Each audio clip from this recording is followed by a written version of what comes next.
Assalamualaikum warahmatullahi wabarakatuh. Selamat pagi teman-teman semuanya. Baik, kami dari kelompok 12 akan mendiskusikan tentang sejarah perjuangan Nabi Muhammad SAW periode Madinah. Sebelum kita masuk materi, alangkah baiknya kami memperkenalkan diri kami masing-masing. Saya Sri Depi NIM 19531167 dan rekan saya Riza Apriani NIM 19531152. Sebelum kita masuk ke materinya, alangkah baiknya juga kita mengucapkan lapas basmalah. Bismillahirrahmanirrahim. Saksikan videonya teman-teman. Baik, saya Sri Devi akan menjelaskan dua materi dari makalah kami. Yang pertama yaitu silsilah Nabi Muhammad SAW. Yang kedua, sejarah dakwah Nabi Muhammad SAW periode Madinah. Yang pertama yaitu silsilah Nabi Muhammad SAW. Kata Muhammad itu berasal dari kata bahasa Arab Muhammad. Selengkapnya yaitu Muhammad bin Abdullah bin Abdul Muttalib bin Hashim. Beliau dilahirkan di kota Makkatul Mukarramah pada tanggal 20 April 570 Masehi dan beliau meninggal di kota Madinah pada tanggal 8 Juni 632 Masehi. Pada saat itu umur beliau 62 tahun dan beliau adalah seorang nabi dan rasul bagi umat muslim. Lahir pada tahun 570 Masehi, Nabi Muhammad SAW melewati masa kecilnya sebagai yatim piatu. Beliau diasuh dan dirawat oleh pamannya yaitu Abu Thalib. Pada masa remaja beliau yaitu sebagai pedagang. Ia kadang-kadang mengasingkan diri di gua sebuah bukit sambil termenung dan berdoa. Dikisahkan di dalam riwayat pada suatu hari Rasulullah SAW didatangi oleh malaikat Jibril untuk menyampaikan wahyu pertamanya dari Allah Subhanahu wa Ta'ala, dan beliau menyatakan diri bahwasanya beliau adalah makhluk Allah Subhanahu wa Ta'ala. 3 tahun setelah beliau menerima wahyu dari malaikat Jibril dari Allah melewati malaikat Jibril, lalu Nabi Muhammad SAW berdakwah secara terang-terangan dengan mengakui keesaan Allah Subhanahu wa Ta'ala. Nabi Muhammad SAW menerima wahyu itu beransur-ansur sehingga wafatnya beliau, yaitu dakwah Rasulullah SAW periode Madinah.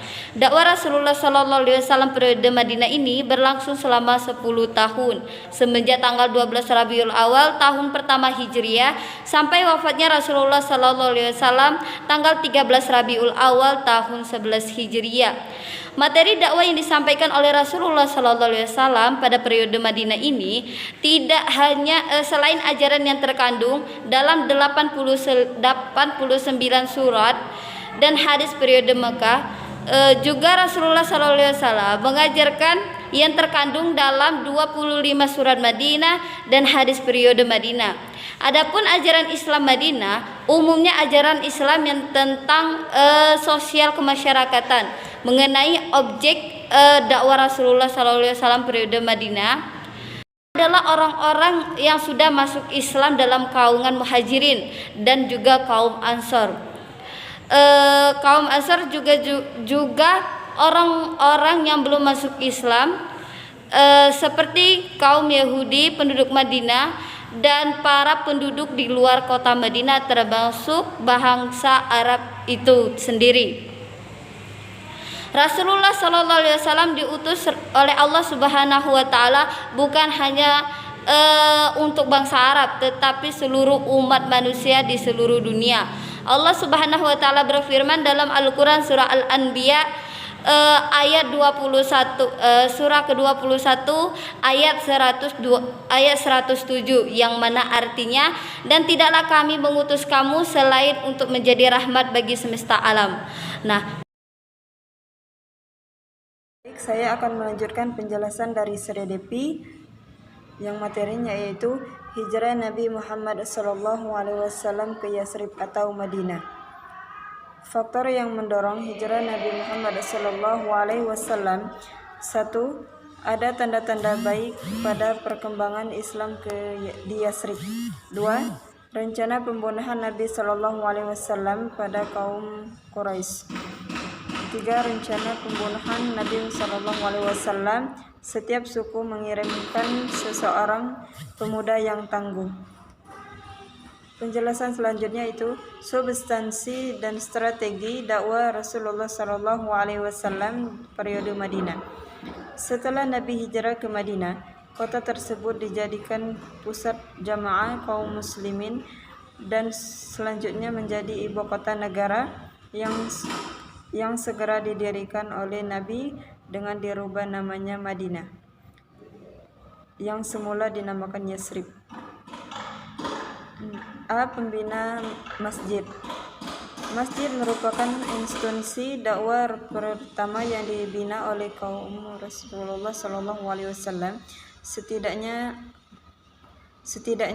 baginda di Madinah. B. Mengukuhkan persaudaraan.